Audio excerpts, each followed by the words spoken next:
Hello, friends. How are you all doing? I hope well. This is our series called The Last Days. These videos accompany a Zoom class on Tuesday nights, although the videos are complete without the class. The class is just good for discussion and fellowship. And there's about seven or eight of us, I think. But I sent them, the group, two handouts, and I will include a link to those in the description below this YouTube video. And last week we talked about the Antichrist. We talked about the characteristics, what the Bible says that the Antichrist, what his behavior may be like, and what he may look like, some characteristics of the Antichrist.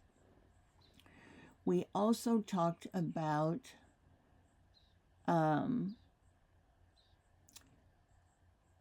who the army of the Antichrist could be. And we talked about a danger that most people, well, some people have, but here in the Midwestern Bible Belt, I've heard very little of it.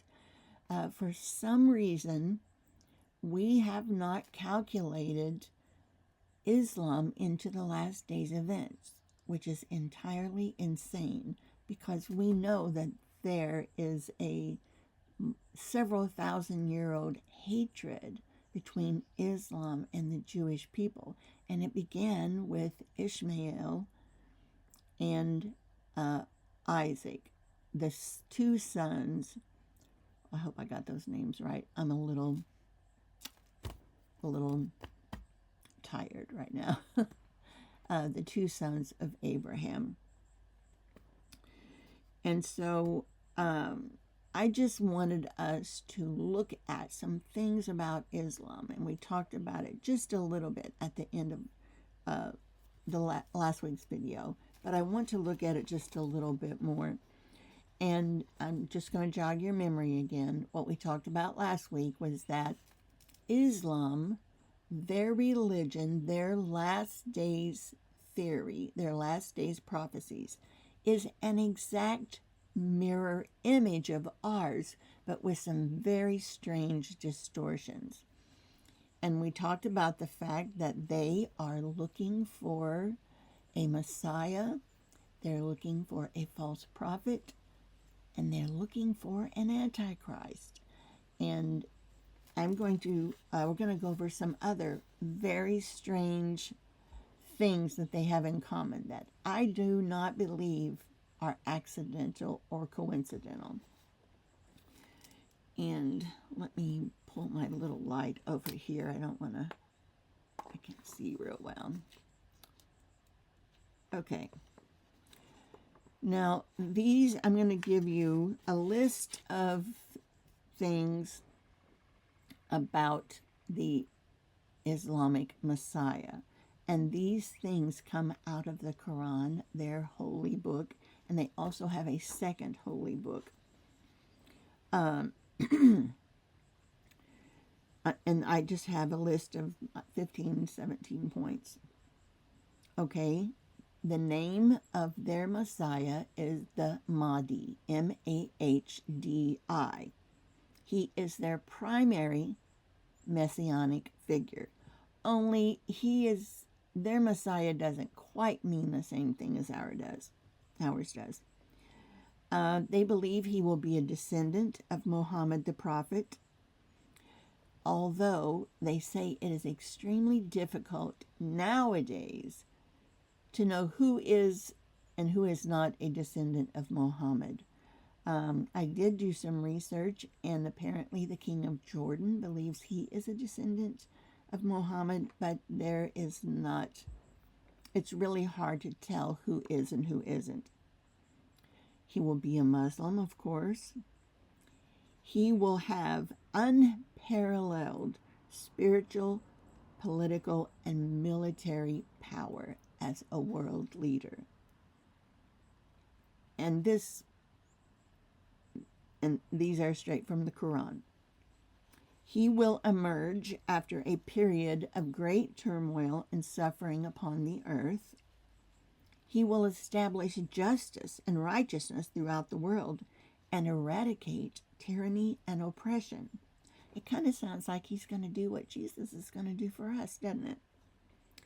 He will be the caliph and the imam, the vice regent and leader of Muslims worldwide. Now, I'm pretty sure that the last Islamic caliphate was the Ottoman Empire. And I do know for a fact that the leader of Turkey, Erdogan, is obsessed with reawakening the Islamic caliphate and him being in charge of it. He will lead a world revolution and establish a new world order. Kind of sounds like our Antichrist. He will lead military action against all of those who oppose him. He will invade many countries. Listen to this one. He will make a 7-year peace treaty with a Jew of priestly lineage. He will conquer Israel for Islam and lead the faithful Muslims in a final slaughter and battle against the Jews, just like the Antichrist. He will establish the new Islamic world headquarters from Jerusalem. He will rule for 7 years, possibly as much as 8 or 9. Listen to this one. He will appear riding a white horse, possibly symbolic, they say. Kind of sounds like when Jesus returns, but it also sounds like the first seal, the rider on a white horse.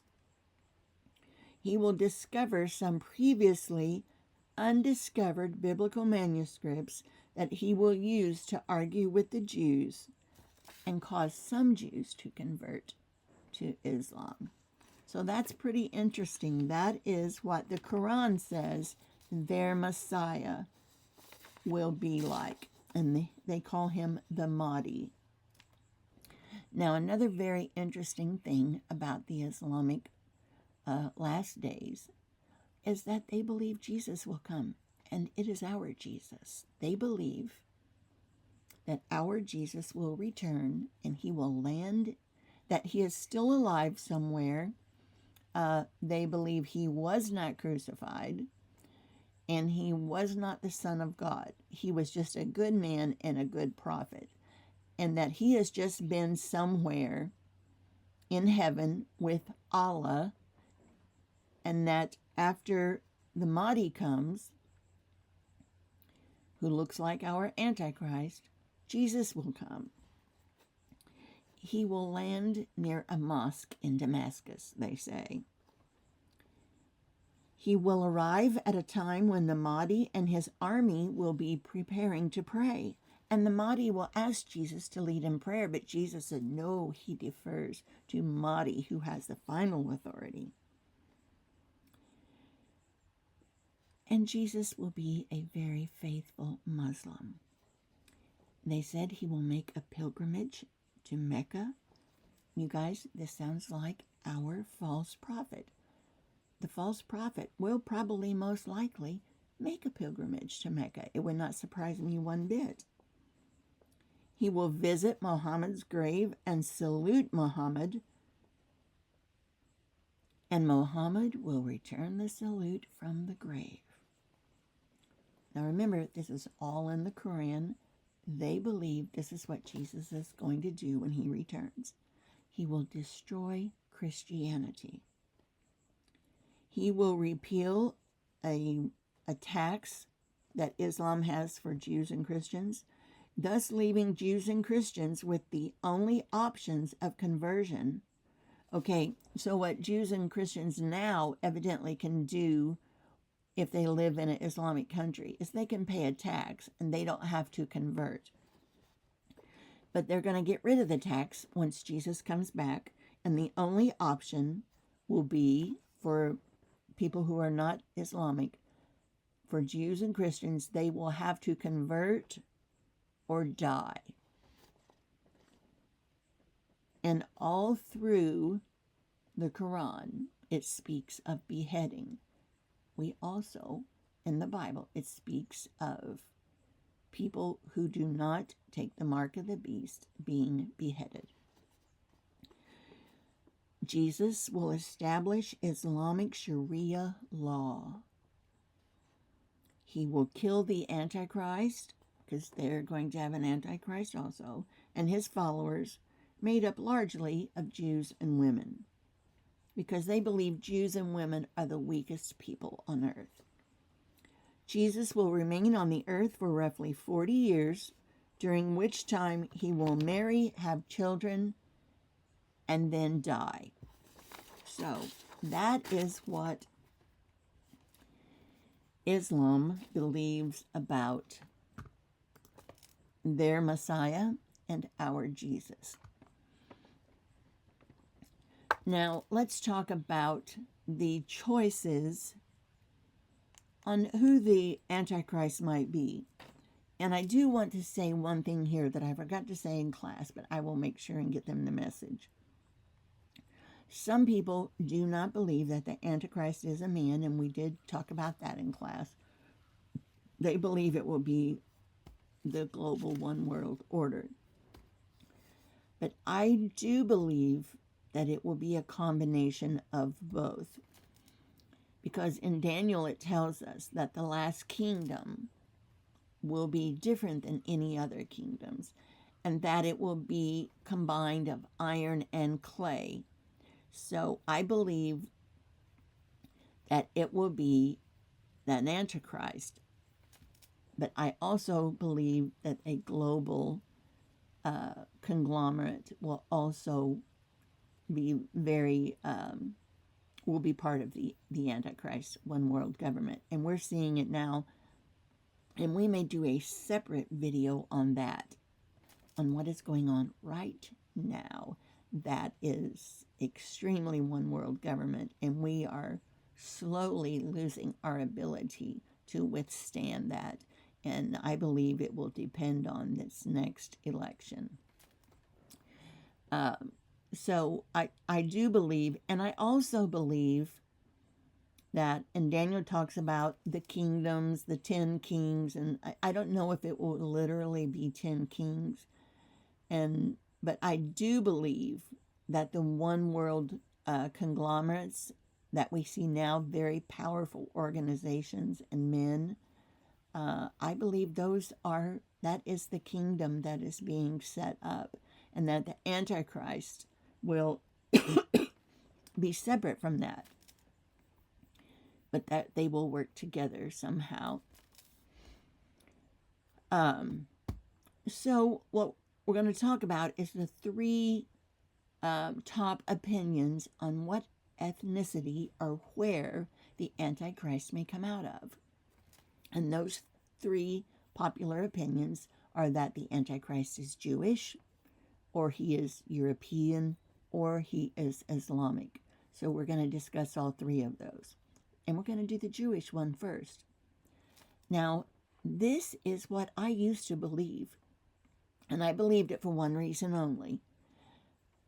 I've always heard it said that there is no way possible that the Jews will accept anyone as their Messiah except another Jew. So the premise is that when the Antichrist comes, the Jews will think he is their long-awaited Messiah and follow after him and claim him as their Messiah.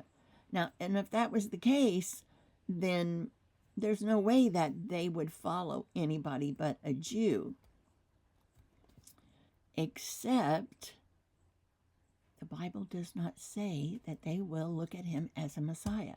So when I started studying for this, I was looking at the possibility if the Antichrist could be Islamic, especially after what I learned about their last days prophecy. I was blown away. I thought, this cannot be a coincidence. So is it possible that the Antichrist could be Islamic? And then I remembered the Jews will not look at him as their Messiah.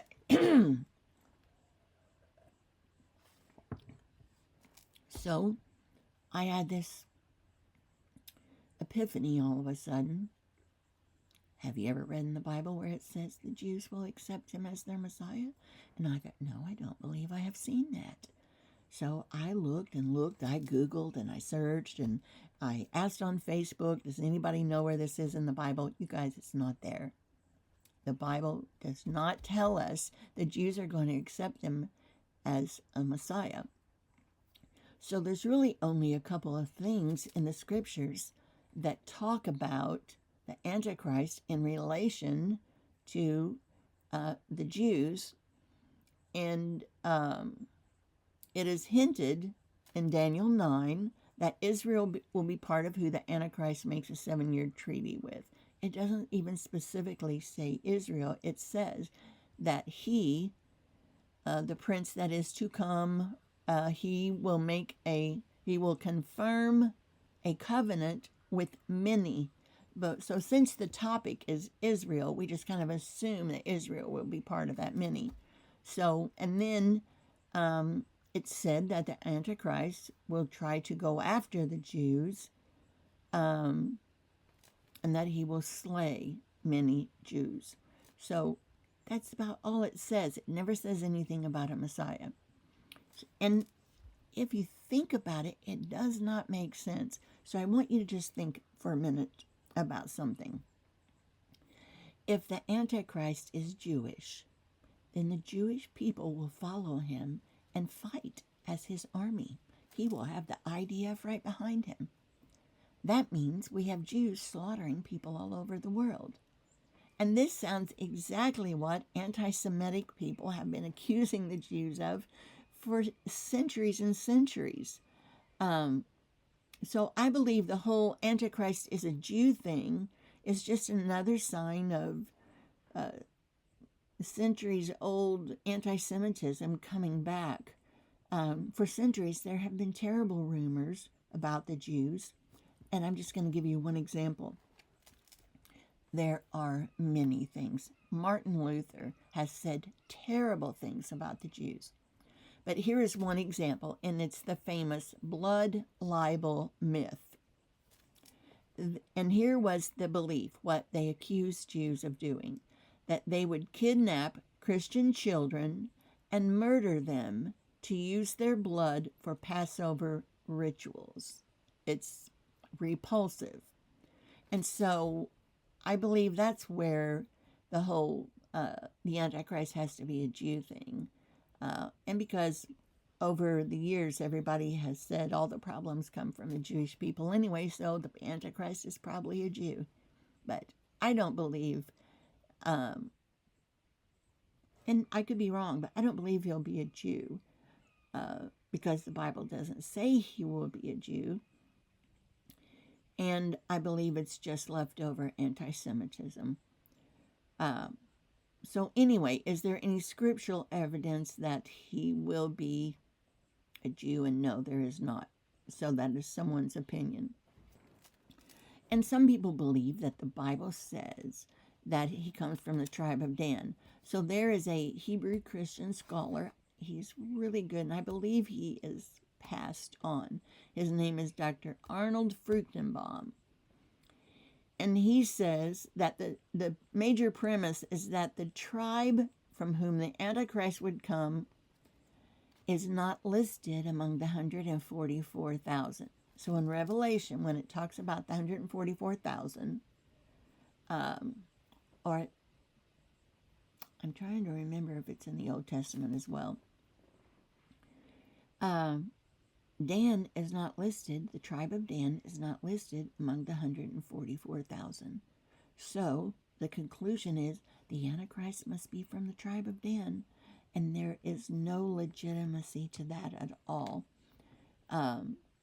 Only God knows why the tribe of Dan was left out from the 144,000, but we do see in Ezekiel 48, verse 2, when it's listing the tribes in the millennial reign, Dan is included. So that takes care of that problem. So for me, the chance of the Antichrist being Jewish is not the best possibility that I would choose.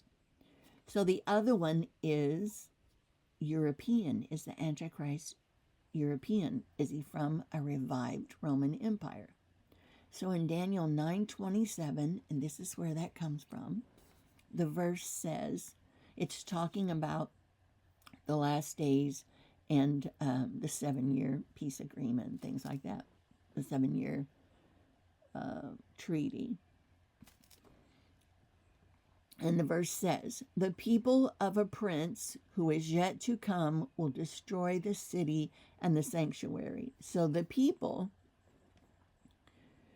will destroy the city and the sanctuary, and they will come with a prince that will bring them there.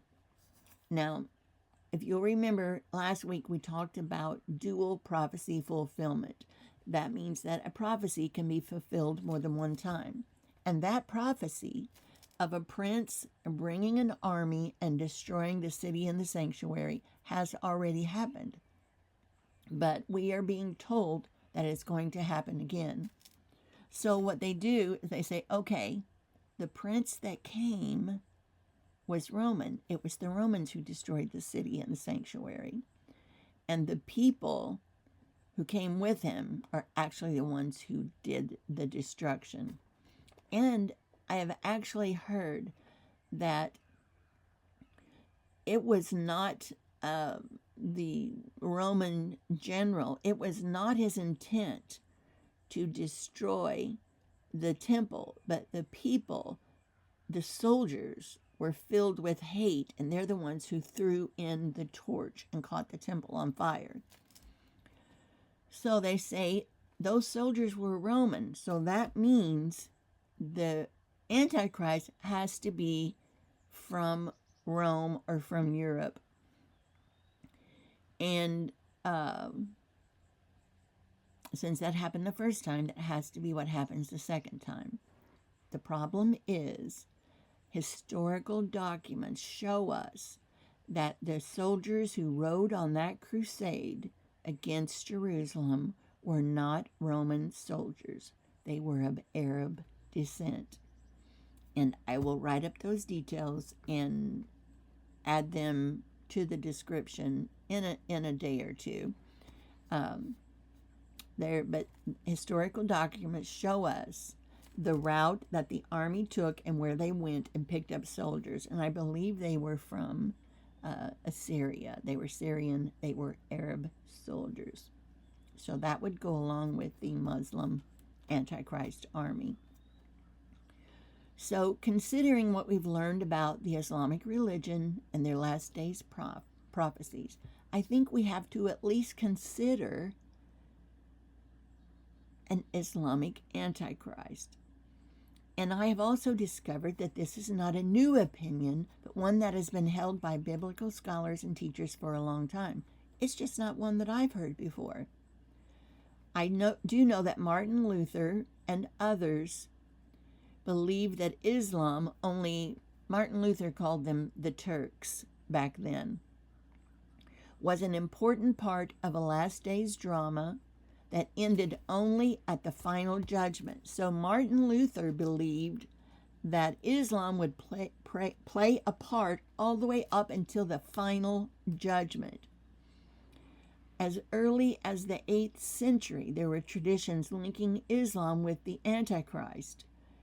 Beatus of Libana, I know I don't have those right, in his commentary on the Apocalypse, and it was written sometime between 776 and 786, explicitly claimed Muhammad to be the Antichrist. Derek Prince, who is an English man of God who has since passed, also believed that Islam was part of the Antichrist. He said, any spiritual authority or force that denies the relationship of the Son and the Father in the Godhead is a mark of the Antichrist. And the great Mosque of Omar, which is the mosque on the Temple Mount, has a plaque out front that says, God has no need of a son. And if you'll remember, Islam loves Jesus, but there's no way they will admit he is the Son of God or that he is in divine in any way. They deny the crucifixion and the resurrection, but otherwise they like him. And they actually think he's going to convert to Islam. Derek Prince also said, I think probably Islam is the most active, powerful, anti-Christian force at work in the world. Unfortunately, multitudes of Christians are deceived because they haven't learned that yet. And I am just very surprised. Once I started learning all this, I thought, why in the world haven't we considered that this hatred that has been going on since Abraham had 2 sons, how come we haven't considered that will be part of the last days? It just makes sense. Luther also identified Islam with Gog and Magog. And we'll talk about that probably next week in some talk about Ezekiel 38 and Armageddon. What happened is, well, let me tell you one other thing. Even as late as 1670, one of the most important Lutheran Orthodox theologians also believed that the Turkish tyrant will be destroyed at the end. In North America, Jonathan Edwards, who was a very famous preacher in the Reformed denomination, also believed that the Turks or Islam was significant. But this all started to change with John Calvin, because he did not believe that. And John Calvin was very influential in the Protestant world, and that is when the idea that Islam could be the last days army and the Antichrist started fading away. But for years and years and years, it was believed. But John Calvin had a different opinion, and John Calvin was very influential, and that started going away. But if you stop and think about it, the whole story of the Bible is about the Middle East. We, over here in America, we kind of like to think things are about us, and we look at everything from a Greek world point of view. We don't look at things from a Middle Eastern point of view, because America has been greatly influenced by Greek philosophy and the Greek worldview. And that's how we look at things. We do not look at things from Israel's point of view. And this hatred between Islam and the Jews, as I said before, has been around since Abraham. And I believe with all of my heart that that is part of the seed of Satan, where Satan has stepped in and created a mirror image of Jesus' last day prophecies. And I believe, as we talked about, that Islam was created from a demonic visitation to the Prophet Muhammad, and that is the army that the last days Christians are going to have to fight against.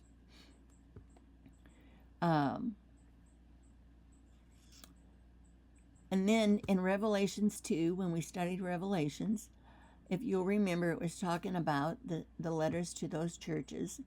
And it said that Satan's throne sits in Pergamum. Do you know what country is now Pergamum? Turkey. It was the center of the worship of Zeus. He is the father of the gods of the Greek and Roman culture. Those pagan gods are none other than the principalities of which Paul talks about. They are the satanic rulers in the heavenlies that seek to dominate the earth. And I believe there are demonic forces coming out of Turkey and the Antichrist coming out of Islam. I believe Turkey will play a significant role in the last days army, and I believe Turkey will be a very large player in the Ezekiel 38 war. We'll talk more about that next week. And another problem is that Islam is sharply divided between the Sunnis and the Shiites. They hate each other. And wherever the Antichrist comes from, whether he's Sunni or Shiite, I'm sure that they will still be divided. And we talked about the Antichrist is going to have nations coming against him. Not everyone is going to submit to him. It talks about armies coming from the north and from the east, and he goes out to war with them. So that means there are armies and kings who have withstood him and are fighting him. And some of them may be Islamic because there is such division in the Islamic world. And we'll talk a little bit about, in another session, which countries are basically Sunni and which ones are basically Shiite. So now I'm going to give you just a quick little idea of who I think, if we're looking at an Islamic Antichrist, of someone I think we should watch. And it is the Crown Prince of Saudi Arabia. His name is Mohammed bin Salman. His nickname is MBS, and I think he is a good contender. I think we should watch him. His age, his personality, his looks, his wealth, his desire for power, all of those make him a good contender. Now, I've got some notes about him that are not typed up that I want to just go through and pick out a couple things. And you can go to YouTube and do a search for Mohammed bin Salman interview or the Crown Prince of Saudi Arabia interview. You will learn a lot about him. In one of the interviews, someone asked him, "Sir, what are you after?" And he said, "Have you heard of Alexander the Great?" So he is after power. He desires a lot of power. He has Saudi Arabia. Well, first, he is next in line. His father is believed to that he's going to die soon, and MBS has been selected as his successor. And the strange part is that he was not supposed to be in line. There were many other relatives, brothers, uncles, who were in line before him, but somehow he manipulated his way, and his father allowed it, and he became the crown prince. They say that he had like 80 people executed to get them out of the way, arrested and put in jail for things. So he manipulated his way to get to that position. But he is very, very charming. If you have not seen his interview with Brett Baer, I saw it before I even started studying this. I don't know, maybe 6 months ago, something like that, or probably longer than that. I watched it right before October 7th happened, so that's almost a year. And he is brilliant. He's very charming. He always has the right answer. He's extremely popular. In 2018, he did like a tour of a lot of countries. He was on the front of every magazine. and he's well known for making changes in his country. 75% of Saudi Arabia is 30 years or younger. That is massive. And the clerics, the Islam clerics, used to kind of rule the social life, or what happens socially in Saudi Arabia. And he removed them from power. So that would kind of go along with that he does not, what does it say? Something about he does not follow the God of his fathers. He has little care for the Islamic part he puts on the show, but he is interested in power. He wants the Middle East to be the new Europe. He wants Saudi Arabia to be the power of the world from Saudi Arabia. He has said these things. The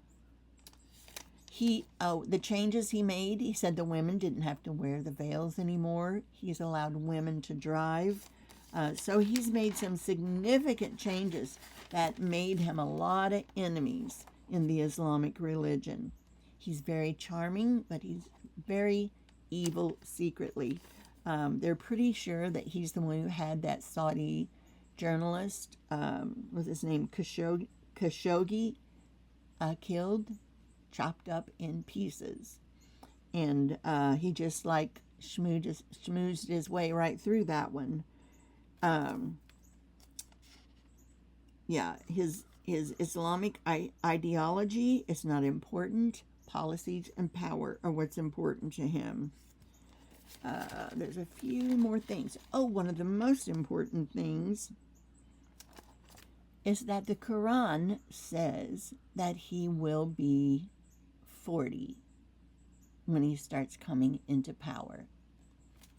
Their Mahdi, which looks like our Antichrist, and Mohammed bin Salman will be 40 in August of 2026. So that could be when he starts gaining power and rising up. So that's very important to remember. So that is all I'm going to give you on him. I will provide some links to some different YouTube videos and things like that where you can, it won't be hard to do some research on him if you'll just Google it or go to YouTube and Google Crown Prince of Saudi Arabia and just learn a little bit about him. But I think he could be a contender for the Antichrist in conjunction with the global powers that are in power right now and starting to exert a lot of force and policy making in our world. A lot of the world is changing quickly. Luckily, it's happening a little bit slower because America has always been independent and powerful, and we have almost lost all of that recently. And if we don't change that, we're going to be part of the global one world government, whether we like it or not. So they won't ask us. So that is all I have on this. Our next video is our next week's class, which is in 2 more days, is I think it's going to be the Ezekiel 38 war in Armageddon. Just talk about that a little bit. And then tonight I'm going to try to do one more video, and that is answering the question for anyone who might have any doubts. How can we know that we really are in the last days? Because over the years, over thousands of years, there have been times that the world got really bad and people knew this was the end. But there's something different about this time. And so I'm going to show you in the Bible what it says that makes us think this might be the final last days. And that should be a fairly short video. And then I think after the Ezekiel 38 war, the week after that, we might begin on the tribulation and the rapture. And I have some very surprising opinions to share with you about that. So I'm trying to work up my nerve. That's why I'm saving it for last. So thank you for listening. If you have any questions, let me know. And don't forget to click on more in the description below. And you can get a copy of the list of the characteristics of the Islamic Messiah and the Islamic Jesus, straight from the Quran. Thank you. I love you guys, and thank you for watching.